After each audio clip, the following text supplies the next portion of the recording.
Welcome back. तो आज हम लोग और नई कुछ जनरल एंट्री सीखेंगे, जिसमें आज हम सीखेंगे जो आपकी ट्रांजैक्शन से रिलेटिंग टू फिक्स्ड एसेट्स, कुछ एडजस्टमेंट एंट्री सीखेंगे और हम आज ओपनिंग एंट्रीज के बारे में सीखेंगे। तो ये हम स्टार्ट करते हैं, बट स्टार्ट करने से पहले अगर आप मेरी चैनल पर नए हैं तो मेरी चैनल को सब्सक्राइब कीजिए and don't forget to hit the bell button so that you can get update about my new lectures. तो स्टार्ट करते हैं transactions relating to fixed assets. तो पहले मैं आपको इसके बारे में बता देती हूँ कि इन एंट्रीज में हमारा क्या करना होता है। जैसे सपोज आप कोई बिल्डिंग बनाते हैं, आप जब बिल्डिंग बनाते हैं तो उसमें आयरन भी लगता है, उसमें ब्रिक लगती है, सीमेंट्स लगते हैं। तो आप क्या ये एंट्री करेंगे कि ब्रिक आया, brick account debit, cement account debit to cash account? नहीं। हम कोई भी फिक्स्ड एसेट्स को अगर तैयार करने के लिए जो भी हम खर्चे करते हैं जिससे वो रेडी टू यूज़ हो जाता है, तो उस एक्सपेंसेस को हम कैपिटल एक्सपेंडिचर कहते हैं। और वो एक्सपेंसेस वो एक्सपेंसेस धीरे एक्यूमुलेटेड होकर क्या कर रहे हैं, एक असेट को क्रिएट कर रहे हैं। तो इसीलिए हम उसको किस में डालेंगे, बिल्डिंग अकाउंट में डालेंगे। तो दैट मीन्स एंट्री ये नहीं होगी brick account debit, cement account debit और आपका और भी जो हमने चीज़ लिया, ब्रिक लिया, सीमेंट लिया, आयरन लिया, account debit to cash account, no. इन सब चीज़ों का यूज़ किया जा रहा है। इन चीज़ों को क्यों खरीदा गया? क्योंकि आप बिल्डिंग बना सके। तो इसकी एंट्री क्या होगी, building account debit to cash account. इसी तरीके से आप लोग जब मार्केट में एसी खरीदने जाते हैं तो साथ में आप इंस्टॉलेशन चार्जेस पे करते हैं, ठीक है। अगर आप इंस्टॉलेशन चार्जेस पे नहीं करेंगे तो आपका एसी क्या रेडी टू यूज़ हो पाएगा? नहीं। तो आप जो इंस्टॉलेशन चार्जेस पे करते हैं during the period of purchasing AC, तो वो किसका पार्ट बन जाते हैं? वो पार्ट बन जाते हैं एसी का। तो आप क्या एंट्री करेंगे? आप ही नहीं कहेंगे installation charges account debit to cash account, no. वो इंस्टॉलेशन चार्जेस क्यों किए गए? क्योंकि आपके असेट्स को रेडी टू यूज़ बनाना है। तो एंट्री क्या हो जाएगी आपकी? आपकी एंट्री हो जाएगी AC account debit to cash account. इसी तरीके से अगर आप एग्जिस्टिंग मशीनरीज पे कोई भी रिपेयर वक्त का खर्चा करते हैं तो वो सिंपल खर्चे होते हैं जो कि आपको साल में 2 बार या 1 बार करने ही होते हैं। बट लेकिन अगर आपने कोई नई मशीन खरीदी है और उस पर कोई भी एक्सपेंस किया है तो हम ये मानते हैं कि ये एक्सपेंसेस आपने उस मशीनरी को रेडी टू यूज़ करने के लिए किए गए हैं और वो आपके कैपिटल नेचर के हैं, इसीलिए वो किस नाम से आएंगे, मशीनरी अकाउंट डेबिट। तो कुछ इसी तरीके के कंसेप्ट पे आपका टी.एस. ग्रेवाल का क्वेश्चन नंबर 9 है, जिससे हम स्टार्ट करते हैं। और जैसे कि आप जानते हैं कि इन सब की PDF आपको डिस्क्रिप्शन बॉक्स में मिल जाएगी, इसका लिंक। तो स्टार्ट करते हैं question number 9 of T.S.. Grewal. तो देखिए 2021 आपका, इसमें क्या एंट्रीज दे रखी है आपको। पहली एंट्री है आपकी paid repairing charges on existing machinery, ठीक है। आप एग्जिस्टिंग मशीनरीज पर रिपेयर चार्जेस पे कर रहे हैं, तो ये आपकी जो मशीन है उनका आपको रूटीन बेसिस पर रिपेयर कराना होता है, ये वो चार्जेस हैं। तो ये आपके एक्सपेंसेस हैं। तो इसकी एंट्री क्या होगी, देखिए। तो यहाँ पर आ जाएगी आपकी date, particulars, ledger folio, amount debit and amount credit. तो स्टार्ट करते हैं अप्रैल 1 की एंट्री से, ठीक है। तो देखिए अप्रैल 1 की एंट्री क्या होगी आपकी, paid repairing charges on existing machinery, that means repair account debit या रिपेयर चार्जेस अकाउंट डेबिट भी लिख सकते हैं आप, टू कैश अकाउंट। तो आपने कितना खर्चा किया, देखिए 1000 का। तो ये आपकी एंट्री हो गई अप्रैल 1 की।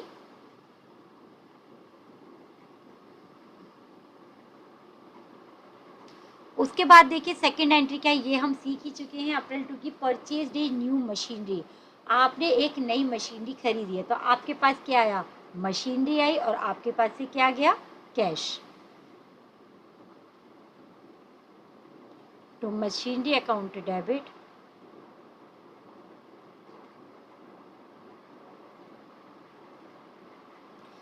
To cash account. तो आपने कितने की मशीन खरीदी है, 42,500।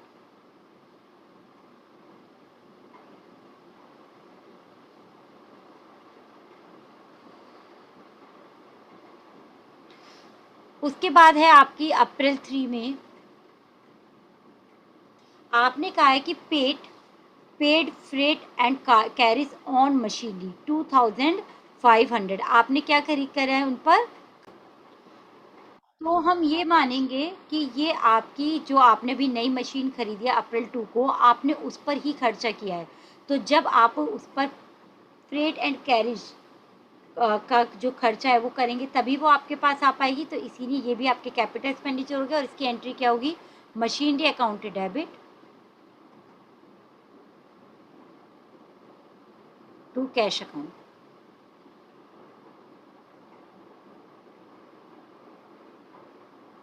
तो कितने किए हैं आपने, 2500।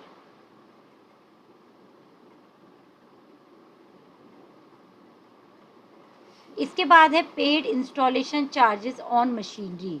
तो जो आपने मशीनरी खरीदी थी आपको उसे इंस्टॉल कराना होगा, जब तक आप इंस्टॉल नहीं कराएंगे तो रेडी टू यूज़ नहीं होगी आपकी। तो इसीलिए एक्सपेंसेस किस में जाएंगे, मशीनरी की ही कॉस्ट में ऐड होंगे, तो मशीनरी चार्जेस अकाउंट में ही जाएंगे। तो ये आपकी अप्रैल 4 की एंट्री है। तो एंट्री क्या हो जाएगी, machinery account debit to cash account.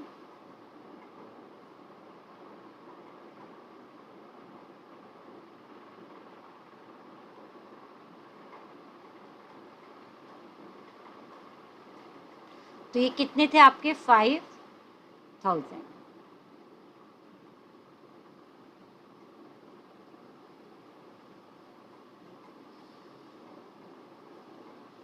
तो ये आपकी होगी अप्रैल 4 की एंट्री। अब हम ऊपर देखते हैं और कौन सी एंट्री हमारी। अप्रैल 5 में कहा है कि आपने एक सेकेंड हैंड मशीनरी खरीदी है 18,000 की।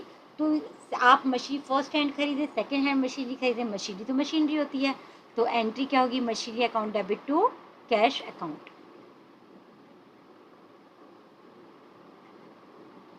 Machinery account debit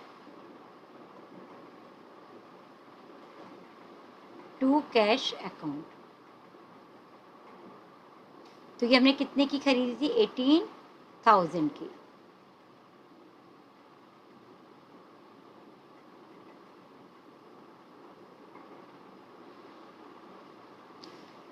okay, last entry रह गई है इससे रिलेटेड, उसको भी देख लेते हैं। उसमें कहा है paid repair charges on above machinery. देखिए आपने नई मशीन खरीदी है, नई से मतलब चाहे सेकेंड हैंड थी पर आपने खरीदी है ना, आप उस पर तुरंत रिपेयर चार्जेस पे कर रहे हैं। तो आपने वो क्यों किए होंगे, जिससे वो मशीनरी वर्किंग पोजीशन में आ जाए, यानी रेडी टू यूज़ हो सके।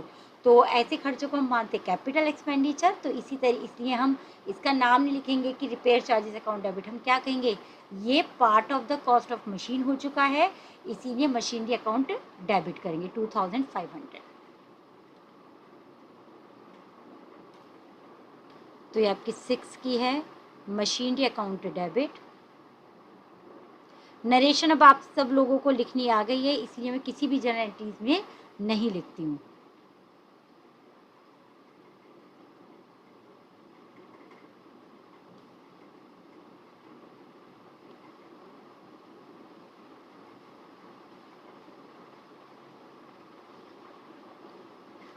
तो ये आपकी फिनिश हुआ क्वेश्चन नंबर 9, जो कि रिलेटेड था आपका किससे, आपका रिलेटेड था फिक्स्ड एसेट से।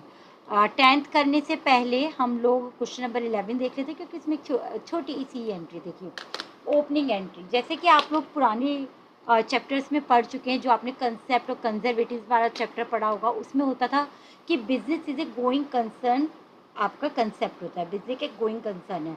तो देखिए क्या होता है, जैसे अब 2021 शुरू हो गया है, 2020 वो बिजनेस स्टार्ट हुआ था 2019 में सपोज, तो 2019 में उसने काम किया होगा 2020 में। अब जैसे सपोज मैं बना रही हूँ 2021 के अकाउंट्स बना रही हूँ, तो जब ये गोइंग कंसर्न कंसेप्ट है तो 2020 में भी उसके कुछ असेट्स एंड लाइबिलिटीज़ बची होंगी, जो मुझे सबसे पहले दिखानी होंगी किसमें, 2021 में।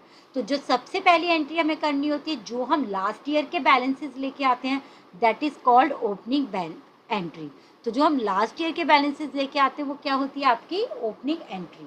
तो देखिए लास्ट ईयर के बैलेंसेस में हमसे क्या कहा गया है, 1 अप्रैल 2021 यानी इस साल के शुरू में उसके पास क्या क्या असेट्स थे, तो उसकी एंट्री करेंगे असेट्स थे, तो दैट मीन्स आपके असेट्स क्या होते हैं, डेबिट। तो देखिए यहाँ पर कैश था बैंक था, आई मीन बैंक में मनी था। स्टॉक, फर्नीचर था। डेटर्स टोटल 1,45,000 के से थे, जिसमें हमें एक्स वाई जेड तीनों के नाम दे रखे, तो आप नाम से भी लिख सकते हैं एक्स वाई एंड जेड।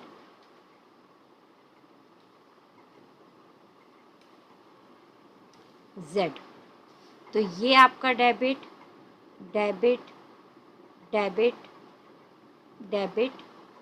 नाम के आगे कभी भी अकाउंट नहीं लगाते हैं, अगर आपको लगाना है तो एपोस्ट्रोफी एस लगा के आपको अकाउंट आप लिख सकते हैं। तो देखिए यहाँ पर 60,000 का कैश आया है लास्ट ईयर से, 40,000 का आपका बैंक आया है। डेट मैं डालना भूल गई हूँ, दैट इज अप्रैल 1, 2021। स्टॉक आया है आपके पास 1.5 लाख का। फर्नीचर है 43,000 का। डेटर्स में एक्स कितने का है आपका 35,000 का। 50,000 का वाई है एंड जेड कितना है आपका 60,000 का। तो ये तो हमारा लास्ट ईयर के एसेट्स आ गए। अब देखते हैं लास्ट ईयर से लाइबिलिटी कितनी आई है हमारी। तो स्टार्ट करते हैं लाइबिलिटीज डालना। एक तो लोन फ्रॉम विकास बचा है अभी पे करना।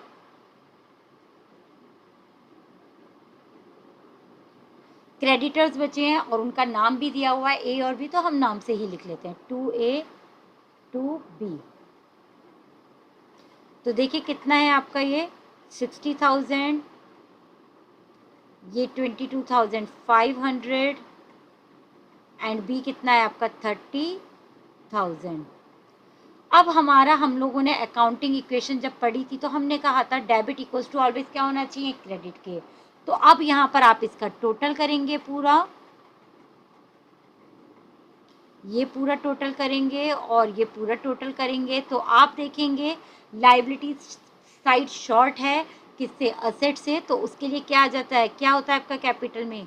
हमारी अकाउंटिंग इक्वेशन क्या थी, assets equals to liabilities plus capital. तो ये क्या हो जाएगा आपका टू कैपिटल अकाउंट।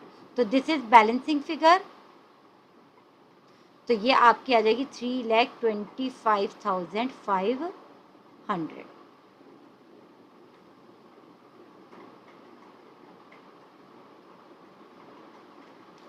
तो ये आपकी हो गई entry, opening entry. This is question number 11। तो अब हम आ जाते हैं अपने लास्ट क्वेश्चन पे, और इसके बाद की जो वीडियो लेक्चर होगा होपफुली वो लास्ट वीडियो लेक्चर होना चाहिए ऑन जनरल एंट्रीज पे, क्योंकि अभी कुछ एंट्रीज ऐसी हैं जो कि आप लोगों के क्वेश्चंस में नहीं दी हुई हैं, इलस्ट्रेशंस में दी हुई हैं, तो हम उनको कलेक्ट करके पढ़ेंगे नेक्स्ट लेक्चर में। तो आज हम कर रहे हैं क्वेश्चन नंबर 10।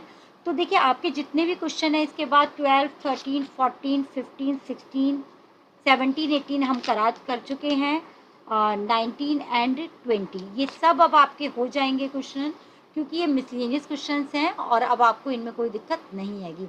और अगर कोई दिक्कत आती है तो आप लोग मुझसे पूछ सकते हैं कमेंट्स के थ्रू। चलिए अब हम एंट्रीज करते हैं। तो ये आपका 2021 मार्च 31 की में है, तुक्का है और एंट्री नंबर है आपकी फर्स्ट। एंट्री क्या है आपकी फर्स्ट।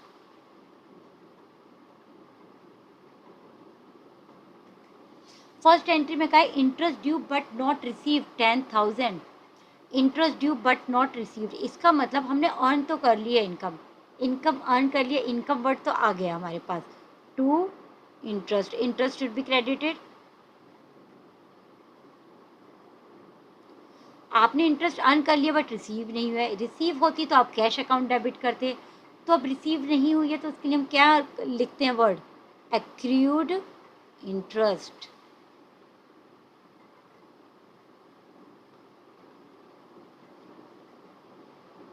तो बेसिकली अगर आप जनरल एंट्रीज में कैश की पोजीशन को समझना शुरू कर देते हैं ना, तो आपको दिक्कत नहीं होती, क्योंकि अगर आपको कुछ कैश में नहीं मिला है तो बैक चेक में मिला हो, चेक में नहीं मिला है तो मिला ही नहीं होगा, तो आप नाम डालते हैं उसका या फिर आप और देखते कि क्यों नहीं मिली, तो वो हमें आंसर मिल गया है।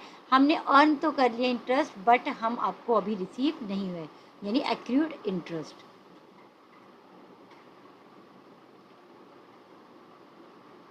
तो this is your entry number 1।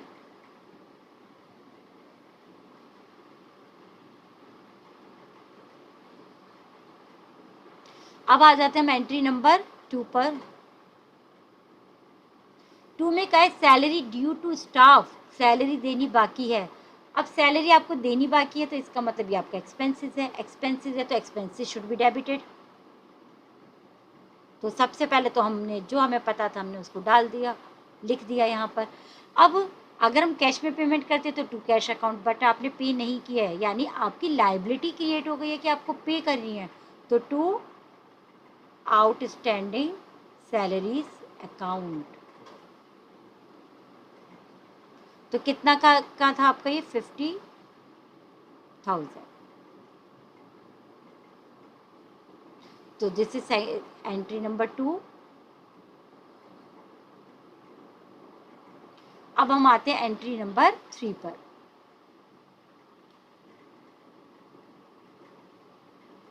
इन्होंने कहा था कि आपने जो रेंट इस साल पे किया है 5,000, वो नेक्स्ट ईयर का है। आपने पे कर दिया है कितना, 5,000, जो कि नेक्स्ट ईयर का है। तो जब वो नेक्स्ट ईयर का है तो आपका क्या हो गया, वो असेट। तो क्या एंट्री हो जाएगी, prepaid rent account debit.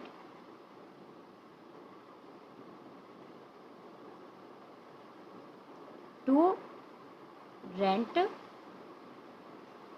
Account. तो देखिए कितना था आपका, 5,000।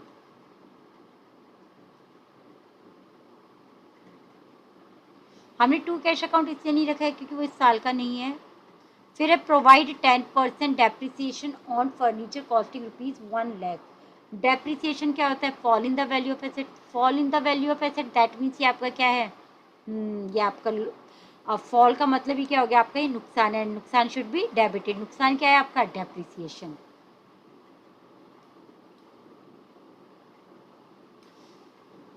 तो फोर्थ एंट्री आपकी हो जाएगी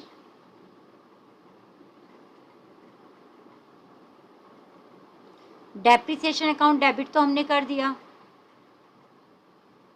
तो देखिए कितना था आपका, 1,00,000। 1,00,000 पे 10% डेप्रिसिएशन यानी 10,000। नीचे अब हम क्या करें, डेप्रिसिएशन किस पे लग रहा है, फर्नीचर पर, यानी फर्नीचर की वैल्यू क्या हो रही है, कम। तो fall in value of asset क्या होता है आपका, credit to furniture account.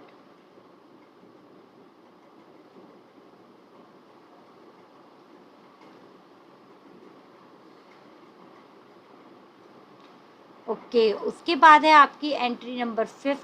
5th entry में कहा है कि goods used in making furniture.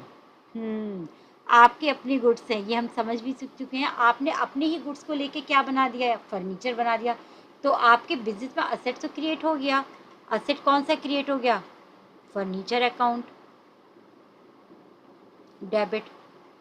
But आपने अपने ही गुड्स यूज़ किए तो आपकी क्या कम हो गई, परचेज। तो that means to purchase account.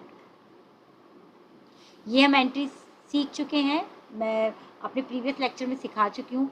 But इसमें क्या खास था, इसमें सेल्स प्राइस भी दिया हुआ है, कॉस्ट प्राइस भी। तो आप ये देखिए, आप क्या इन गुड्स को बेच रहे हैं जो सेल्स प्राइस लेंगे, नहीं।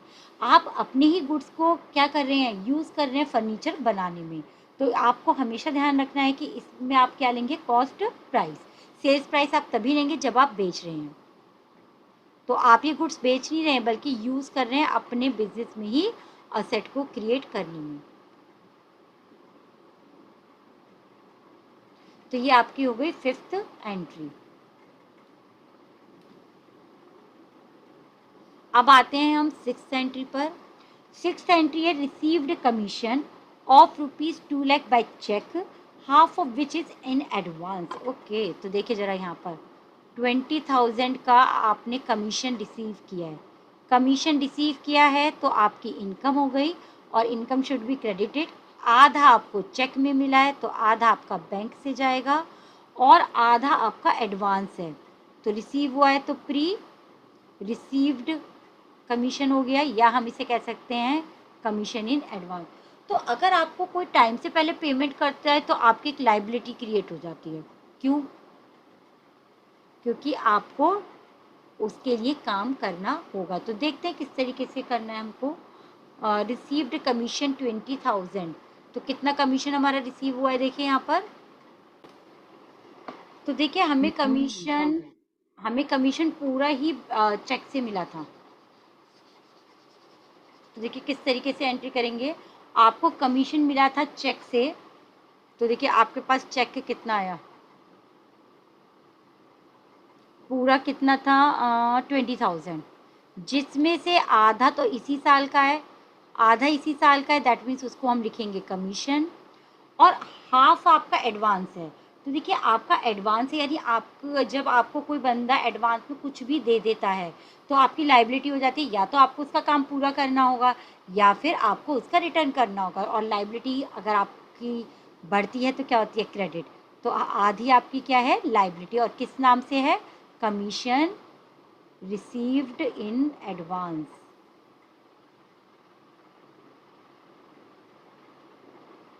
तो 10,000 का हमारा कमीशन इसी साल का था और 10,000 का कमीशन रिसीव्ड इन एडवांस है। तो देखिए एंट्री क्या होगी, आपको चेक रिसीव हुआ था 20,000, हम लोगों ने पढ़ा था जब बैंकिंग ट्रांजैक्शन पढ़ी थी कि अगर आपको चेक मिलता है और नीचे कोई इन्फॉर्मेशन नहीं दे रखी तो हम ये मानते हैं कि हमने सेम डे ही उसे अकाउंट में डिपॉजिट कर दिया है। तो 20,000 का था, जिसमें से आधा आपका नेक्स्ट ईयर का है, तो इस साल का कितना इनकम है कमीशन, 10,000, और हाफ आपका क्या हो गया, लाइबिलिटी, क्योंकि आपको उसका काम करना होगा और नहीं करेंगे तो रिटर्न करना पड़ेगा। और लाइबिलिटी आपकी बढ़ती है तो क्या होती है, क्रेडिट। तो कमीशन रिसीव्ड इन एडवांस।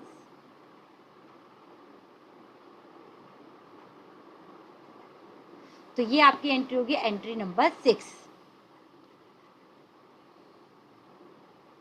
अब हम चलते हैं एंट्री नंबर 7 पर।